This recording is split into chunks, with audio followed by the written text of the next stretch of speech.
Frank Piasecki stood in his Philadelphia workshop in 1945, staring at a sketch that made every helicopter engineer in America shake their heads.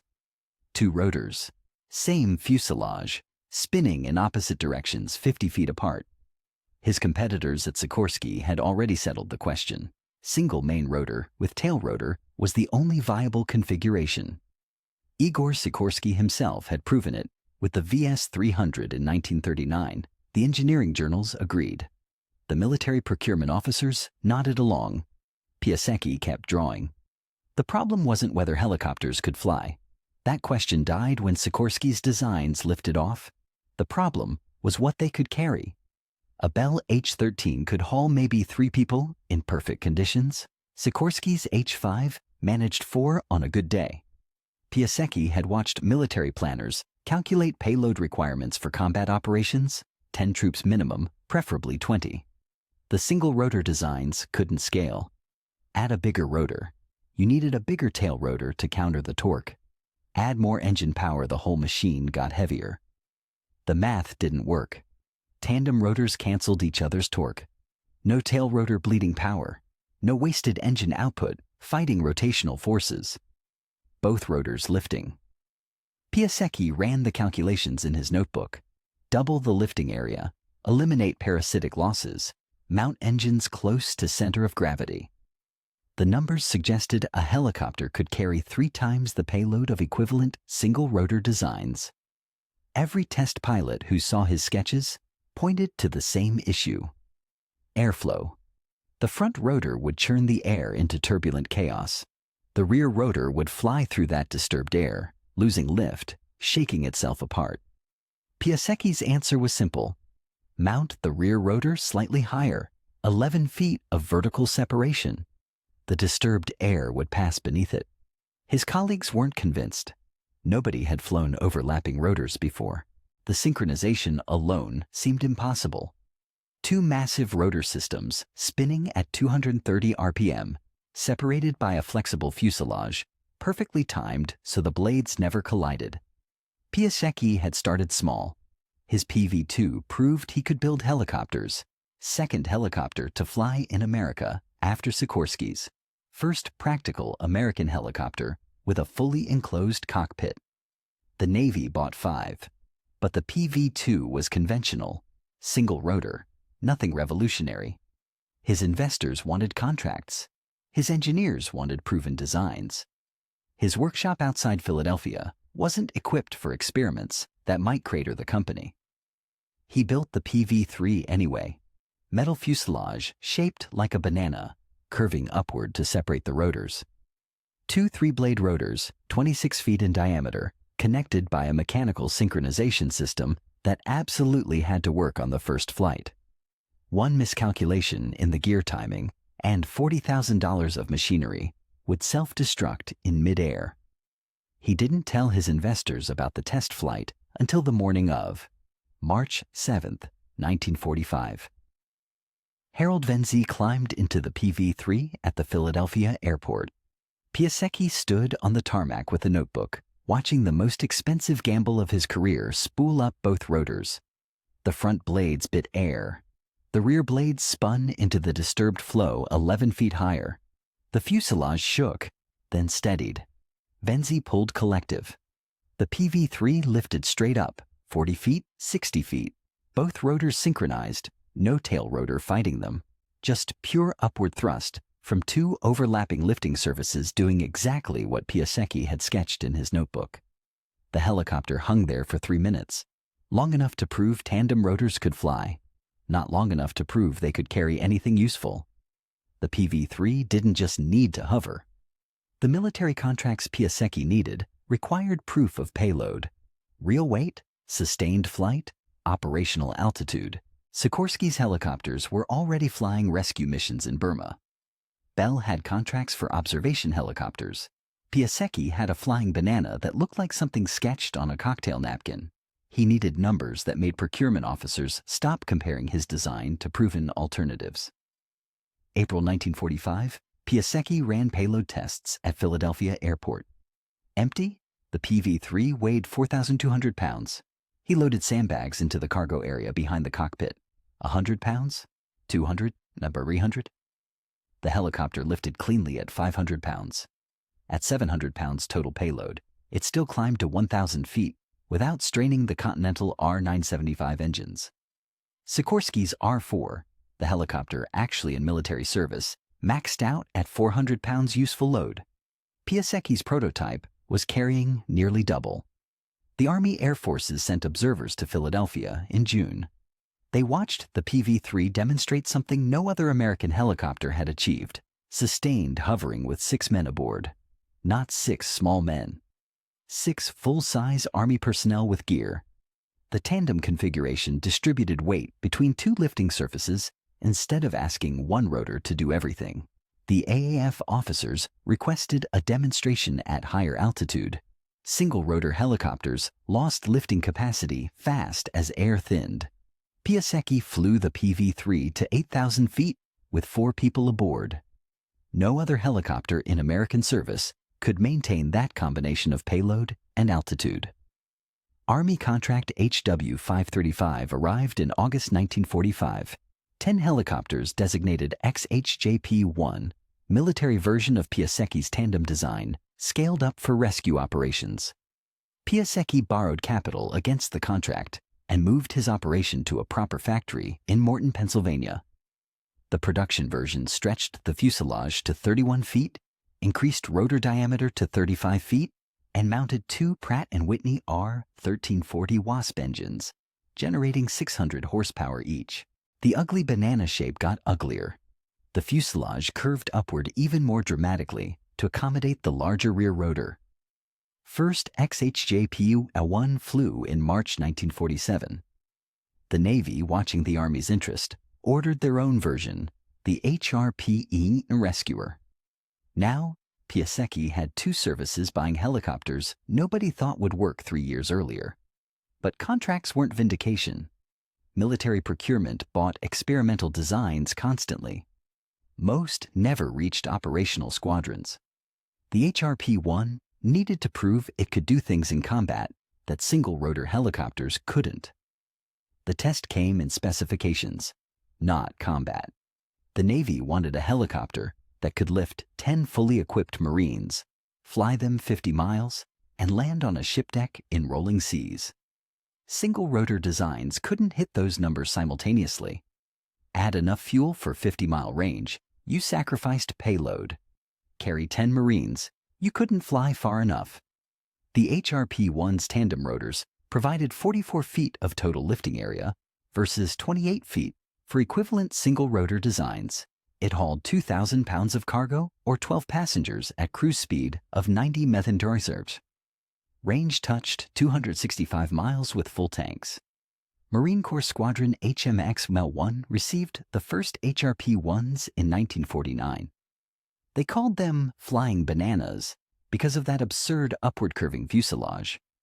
Pilots complained about visibility. Sitting between 2 rotor systems meant looking through spinning blades. Maintenance crews hated the mechanical synchronization, miss one-gear inspection, and both rotors met in midair. But when HMX-1 moved 12 Marines and their gear from ship to shore in a single lift, something no other helicopter in American inventory could do, the complaints got quieter. Piasecki had proven tandem rotors worked. He hadn't proven they were necessary. That proof required mountains, enemy fire, and pilots with no other options. Korea's mountains killed single-rotor helicopters, not through enemy action, through altitude and payload physics that Sikorsky's designers hadn't solved. The H-5 could hover at sea level with a pilot and 1 casualty. At 6,000 feet in Korean mountain valleys, that same H-5 struggled to lift its own weight in summer heat. Rescue crews needed helicopters that could reach downed pilots in the ridgelines where MiG fighters forced American aircraft down, then lift them out with enough power margin to clear the peaks. By 1952, the Air Force was losing pilots they could see but couldn't extract. Piasecki's H-21 Shawnee arrived in Korea in March 1953, enlarged tandem design with Wright RE-1820 engines, producing 1,425 horsepower total. The fuselage still curved upward like its predecessors, earning the same flying banana nickname. But the H-21 stretched 52 feet long with rotor diameter increased to 44 feet. That gave the Shawnee 3,000 square feet of rotor disk area compared to 1,800 square feet. For the Sikorsky H-19, more lifting surface meant more payload at altitude where air density dropped and single rotors suffocated. The 2157th Air Rescue Squadron deployed H-21s to forward bases near the front lines. Captain Richard Kite flew the first high-altitude combat rescue on April 3, 1953. An F-86 pilot had ejected at 8,500 feet in the Kumwa Valley, 12 miles behind communist lines. H-19s from the same squadron had tried twice and couldn't maintain hover in the thin air with enough power to lift the downed pilot. Kite took the H-21 up the valley, the tandem rotors biting into air too thin for conventional helicopters. At 8,500 feet, the Shawnee still had 400 horsepower of reserve. Kite hovered, the rescue crew pulled the F-86 pilot aboard, and the H-21 climbed another 1,000 feet to clear the ridgeline on the way out.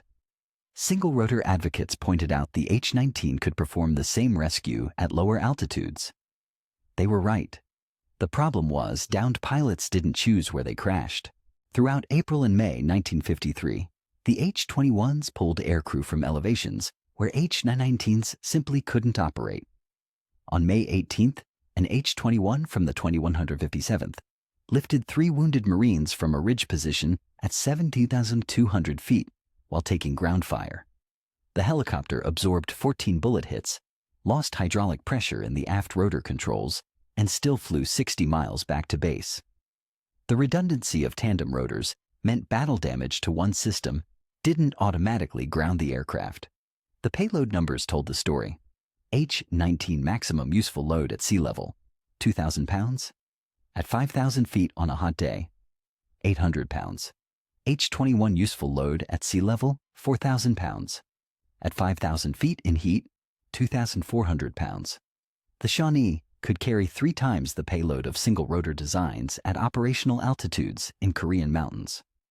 By June 1953, the 2157th had flown 192 combat rescues with H-21s, extracting pilots from elevations that would have been death sentences without tandem rotor capability. The Korean War ended in July 1953 before the H-21 could prove itself in sustained combat operations. But the rescue statistics convinced Air Force procurement that Piasecki's tandem configuration solved a problem single rotors couldn't. Altitude plus payload plus range, the H-21 delivered all 3 simultaneously. The flying banana wasn't elegant, it wasn't quiet. It vibrated enough to loosen dental work, but it brought pilots home from mountains where other helicopters ran out of power and options. The question now was whether tandem rotors could scale even larger. Boeing Aircraft Company bought Piasecki Helicopter Corporation in 1960 for $20 million and immediately faced a problem that had nothing to do with engineering. Frank Piasecki's name was on every helicopter his company built. The HRP Piasecki, the H-21 Piasecki Shawnee. Boeing's executives wanted the branding changed. Piasecki, now a minority shareholder without controlling interest, watched Boeing rename his life's work. The division became Boeing Vertol. His helicopters became Boeing products. He left the company in 1962. Boeing kept his tandem rotor design. The Army had issued a requirement in 1958 for a medium transport helicopter, a turbine-powered aircraft that could carry a 105 mm howitzer with ammunition and crew, or 33 fully equipped troops, with range exceeding 200 miles. Single-rotor designs submitted by Sikorsky and Common couldn't meet the payload requirements without sacrificing range or altitude performance. Boeing's proposal leveraged Piasecki's tandem configuration scaled up to turbine power. The engineering team at Boeing Vertol's Philadelphia facility included veterans from Piasecki's original staff. Chief engineer Ken Greena had worked on the H-21. Project engineer Bob Lynn had designed the synchronization systems for the HRP. They understood tandem rotor physics the torque cancellation, the overlapping rotor wash, the structural loads from two 60-foot rotor systems mounted on opposite ends of a flexible fuselage. The challenge was adapting those principles to turbine engines producing 2,650 shaft horsepower each. Contract HC-1B, awarded June 1959, designated the new helicopter CH-47 Chinook. Boeing Vertol's team started with a clean-sheet fuselage design, no more banana curve. The CH-47 fuselage ran straight for 51 feet with rotor pylons mounted front and rear. Each pylon housed a Lycoming T55 turboshaft engine, driving a three-blade fully articulated rotor through a combining transmission. The transmission system was the critical component. It had to synchronize both rotors perfectly while allowing either engine to drive both rotors if one failed. The synchronization mechanism used three drive shafts running the length of the fuselage connecting front and rear transmissions. If both engines operated normally, each powered its own rotor. If one engine quit, the transmission automatically redirected power from the operating engine to both rotors through the drive shafts. Single-rotor helicopters lost lift immediately with engine failure. The tail rotor consumed 10% of available power, just countering torque. The CH-47's tandem configuration used every bit of engine output for lift. First prototype flew September 21, 1961 at Boeing's facility near Philadelphia. Test pilot Bob Ulla took it to 5,000 feet with 10,000 pounds of sandbags in the cargo bay. The Army's requirement specified 8,000-pound payload. Boeing's design exceeded it by 25%. The rear loading ramp, another Piasecki innovation from the H-21, allowed cargo loading without cranes or ground equipment. Drive a Jeep up the ramp, secure it in the cargo bay, fly it 200 miles into combat. No other helicopter in American service could do that. Army testing at Edwards Air Force Base in 1962 confirmed the performance numbers. Maximum speed 155 knots, cruise speed 130 knots, service ceiling 15,000 feet with full payload. The CH-47A could carry twice the payload of Sikorsky's CH-37 Mojave, the Army's largest helicopter, while flying faster and farther. Boeing received a production contract for 161 aircraft in March 1962. Frank Piasecki never flew a Chinook. The helicopter that validated his life's work carried Boeing's name, not his.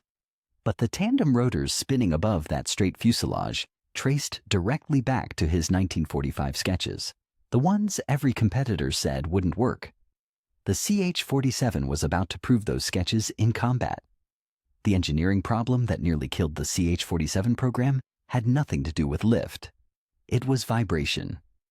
Two 60-foot rotors spinning at 225 RPM, separated by 51 feet of aluminum fuselage, connected by three drive shafts, transmitting 5,300 combined horsepower. Every time a rotor blade passed through the same point in its rotation, it generated a pressure pulse. With 3 blades per rotor, that meant 6 pulses per revolution, 1,350 pulses per minute, hammering through the airframe. Boeing's engineers discovered this during ground testing in late 1961 when instrumentation panels cracked and rivets loosened after 20 hours of operation. The vibration originated in the rotor synchronization timing. The front and rear rotors had to maintain exact 180-degree separation. When a front blade pointed straight forward, the corresponding rear blade had to point straight back. This transverse phasing prevented blade overlap and distributed the aerodynamic loads evenly. But the 3 connecting drive shafts weren't perfectly rigid. They flexed slightly under load, creating microsecond delays in synchronization. Those microsecond delays compounded into harmonic vibrations that resonated through the entire fuselage at specific RPM ranges. Bob Lynn's team attacked the problem with dynamic balancing, adding precisely weighted masses to each rotor hub to counteract vibration forces. They installed 50-pound balance weights at 12 points around each rotor head, adjusting position and mass until accelerometers measured less than 0.4 inches per second of vibration at cruise power. The solution worked until Boeing tested the CH-47 at maximum gross weight, 33,000 pounds versus 26,000 pounds during initial trials. The additional structural flex from combat loading brought the vibrations back. The permanent fix required redesigning the driveshaft connections. Boeing replaced the original rigid couplings with flexible couplings that absorbed torsional oscillations without transmitting them to the airframe. Each coupling contained a series of rubber dampers calibrated to absorb vibrations in the 20-30 Hz range, exactly where the rotor-induced harmonics peaked. Flight testing in March 1962 with the new couplings showed vibration levels dropped 60%. Instruments stayed intact. Rivets held. Counter-rotating aerodynamics created a second engineering challenge. The front rotor turned counterclockwise viewed from above, the rear rotor clockwise. This canceled torque, but created asymmetric lift in forward flight. As the CH-47 flew forward at 130 knots, the advancing blade on each rotor, the blade moving into the relative wind, generated more lift than the retreating blade moving away from the wind. On the front rotor, maximum lift occurred on the right side. On the rear rotor, maximum lift occurred on the left side. This asymmetry tried to roll the helicopter continuously. The solution was differential collective pitch. Boeing's control system automatically increased blade angle on the retreating side of each rotor and decreased it on the advancing side, equalizing lift across the rotor disc. But the system had to respond within milliseconds as airspeed changed. The hydraulic actuators controlling blade pitch operated at 3,000 psi, 3 times normal helicopter hydraulic pressure, to move the control surfaces fast enough. During high-speed flight tests at Edwards Air Force Base, test pilot Benny Fryer pushed the CH-47 to 170 knots. The differential collective system worked perfectly until 175 knots, when aerodynamic flutter in the rear rotor blades created control feedback oscillations. Boeing limited production aircraft to 155-knot maximum speed. The CH-47A production configuration that emerged from these engineering battles weighed 2,378 pounds empty, carried 13,622 pounds of useful load, and flew 230 miles with full fuel. The Army accepted the first production Chinook in August 1962. 24 months of flight testing, vibration fixes, and control system refinement separated that acceptance from Frank Piasecki's 1945 sketch. The Chinook was about to find out what those 24 months bought.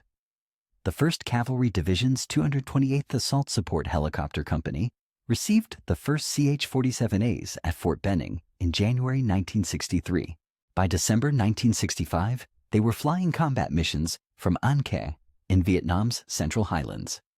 The Chinooks arrived in country to solve a specific problem. The UH-1 Huey could carry 7 troops or 3,000 pounds of cargo in ideal conditions. Vietnam's heat and altitude weren't ideal conditions. At landing zones above 1,500 feet with 95-degree temperatures, Hueys lost half their payload capacity. Artillery units needed helicopters that could deliver a 105mm howitzer with ammunition to mountaintop fire bases. The CH-47 could carry that howitzer plus the 6-man gun crew in a single lift. Captain Jack Swickard flew one of the first heavy lift missions on December 29, 1965, a disabled M113 armored personnel carrier stranded in a rice paddy near Bong Son. The M113 weighed 12 tons. A Sikorsky CH-54 Sky Crane could lift it, but the nearest CH-54 was 200 miles away at Vung Tau. Swickard's crew rigged cargo straps to the Chinook's belly hooks, positioned the aircraft directly over the M113, and lifted. The CH-47 groaned upward with 24,000 pounds on the hooks, 2,000 pounds over published maximum external load. Swickard flew at 15 miles to base at 60 knots, the over-torqued transmissions running 10 degrees hotter than normal. Boeing's engineers hadn't designed the Chinook for 24,000-pound loads. They'd overbuilt the airframe enough that it worked anyway. The rear loading ramp proved its value in combat within weeks of deployment. January 1966, troops from the 1st Cavalry surrounded a Viet Cong position in the Ia Drang Valley, needed artillery support immediately.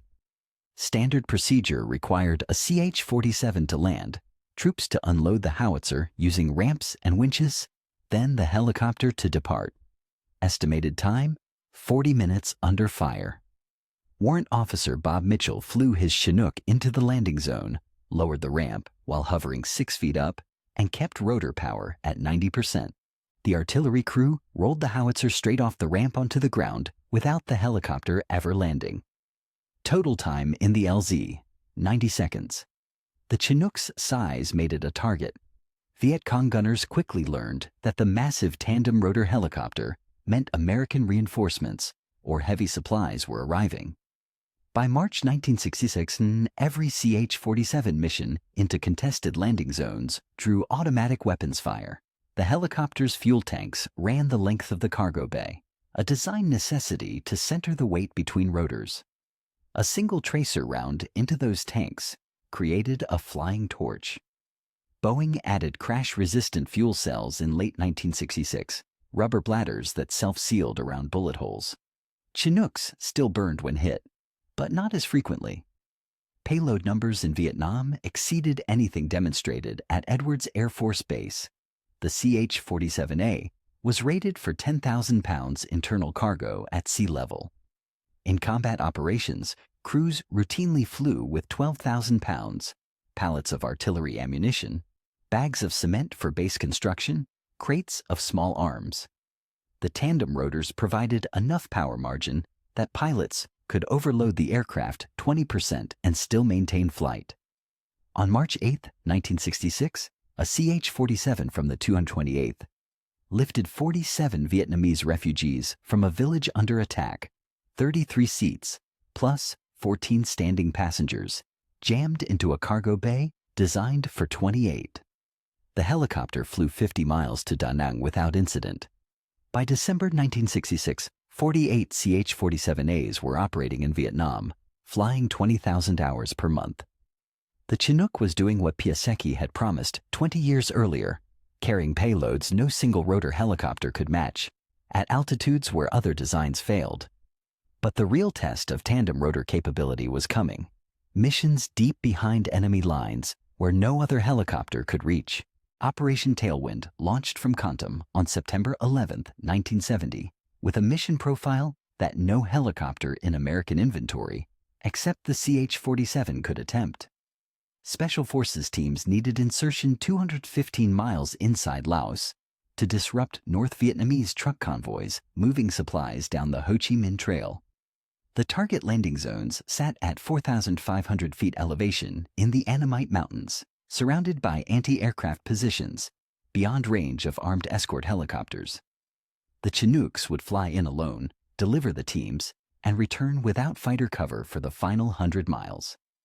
The 1st Cavalry Division's 362nd Aviation Company assigned 8 CH-47C models to the mission, upgraded variants with uprated T-55L11 engines, producing 3,750 shaft horsepower each, 500 more than the original CH-47A. Even with the extra power, the mission pushed every performance limit Boeing had calculated. Maximum range at combat weight, 230 miles. Mission distance, 215 miles each way. No margin for delays, no fuel for diversions.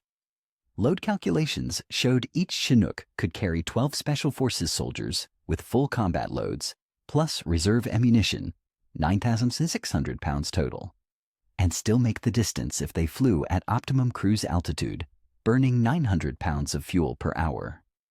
Chief Warrant Officer James Drummond commanded the lead Chinook. Pre-flight at 0400 hours on September 11th, Drummond's crew loaded 8 500-gallon internal fuel bladders, in addition to the standard tanks, 4,000 pounds of extra JP-4 that reduced payload capacity but extended range to 280 miles. The 12 SF troops boarding his aircraft carried CAR-15 rifles, 40 pounds of ammunition each, radios, medical supplies, and enough sea rations for 5 days. Total combat weight, 42,800 pounds. The CH-47C maximum gross weight rating, 46,000 pounds. Drummond had 3,200 pounds of margin. In the Laotian mountains at midday temperatures, that margin would disappear. The flight route traced west from Kuntum across the Laotian border, following valleys to stay below North Vietnamese radar coverage. At 0630 hours, 8 Chinooks crossed into Laos at 200 feet altitude. No escort. The plan called for 30-minute flight time to target, but headwinds cut ground speed to 110 knots. At 0710, still 60 miles from the LZ, Drummond's fuel gauges showed 2,200 pounds remaining. He calculated burn rate against distance. They'd arrive with 800 pounds in the tanks, not enough for the return flight, even without the reserve bladders. The landing zones appeared at 0728, mountain ridge lines at 4,500 feet, surrounded by triple canopy jungle. North Vietnamese .51 caliber positions opened fire as the first Chinook descended. Drummond put his aircraft into the primary LZ while tracers ripped through the thin aluminum skin. The 12 SF troops ran down the ramp in 8 seconds. Drummond lifted before the last man cleared, transmission temperature hitting 110 degrees Celsius, 10 degrees into the red zone, from maintaining hover power at altitude in 95-degree heat. The tandem rotors bit into thin mountain air with barely enough thrust margin to climb back out. 5 of 8 Chinooks took battle damage during the insertion. 1 absorbed 47 hits, including rounds through both hydraulic systems. The pilot flew it back to Kuntum on manual controls, using nothing but muscle force on the cyclic and collective sticks. Physically possible only because the CH-47's tandem configuration balanced the aircraft naturally without constant control input. A single rotor helicopter with hydraulic failure was unflyable. The Chinook's symmetry kept it stable. All 8 helicopters returned. The SF team spent 4 days in Laos destroying supply dumps and calling airstrikes before Chinooks extracted them on September 14th. No other helicopter in Southeast Asia had the combination of range, payload, and altitude performance to fly that mission. Piasecki's tandem rotors had just operated 215 miles beyond the reach of conventional designs. The CH-47's rear loading ramp created a capability no single rotor helicopter could match, recovering downed aircraft in combat zones. A UH-1 Huey cost $250,000. An AH-1 Cobra gunship cost $600,000. When these helicopters went down in contested territory, the Army faced a choice: destroy them in place to deny intelligence to the enemy, or risk recovery crews to retrieve $250,000 of equipment. The Chinook made recovery missions economically rational. Between 1970 and 1972, CH-47s recovered 11,500 downed aircraft worth $3.5 billion, 14 times the entire Chinook procurement budget. The recovery technique exploited the tandem rotor's natural stability. A recovery crew would sling load the downed aircraft beneath the Chinook using cargo straps attached to the fuselage hardpoints. The CH-47's center of gravity sat exactly midway between the 2 rotors. Hanging a 9,000-pound Huey from cables positioned its weight directly between the lifting surfaces. No pitch or roll moment to fight. Single-rotor helicopters carrying external loads had to compensate constantly for the offset weight pulling them sideways. The Chinook just flew straight. Captain Tom Barrett's recovery mission on February 18, 1971 demonstrated the capability under fire. An AH-1 Cobra had been shot down 3 miles inside the Cambodian border, hostile territory with no American ground forces nearby. Barrett's crew flew to the crash site, landed adjacent to the damaged gunship, and used the Chinook's 10,000-pound cargo winch to drag the Cobra onto the rear ramp. The entire recovery took 12 minutes, while NVA troops fired from 300 yards away. Barrett flew back to base with the Cobra completely inside the cargo bay, something mechanically impossible with single-rotor designs where rotor clearance prevented loading anything taller than 5 feet. Reconnaissance team extractions added another mission profile unique to the Chinook. Long-range reconnaissance patrols operated in 6-man teams deep in enemy territory, calling airstrikes and monitoring troop movements. When compromised, these teams needed immediate extraction from landing zones too small for normal operations. The CH-47's tandem rotor configuration allowed it to back into confined spaces, rear rotor hovering over solid ground, while the front rotor extended over a cliff or river. The loadmaster would walk the 6 LRRP troops up the rear ramp, while the aircraft hovered partially outside the LZ boundary. May 2, 1972, Warrant Officer Frederick Ferguson flew one of the last major Chinook rescues of the Vietnam War. A 12-man LRRP team was surrounded on a hillside 20 miles west of Hue, low on ammunition, calling for extraction under heavy fire. The landing zone measured 40 feet across, too small for a Chinook's 60-foot rotor diameter. Ferguson approached from downslope, positioned his rear rotor over the hillside and front rotor over empty air beyond the cliff edge. The helicopter hung at a 15-degree nose-down angle while the LRRP team boarded. Standard procedures said never exceed 10-degree pitch angle during hover. Ferguson held 15 degrees for 45 seconds, the front rotor clawing at thin air, while the rear rotor did most of the lifting. All 12 troops made it aboard. A single-rotor helicopter attempting that maneuver would have departed controlled flight immediately. The offset weight would have rolled it into the cliff face.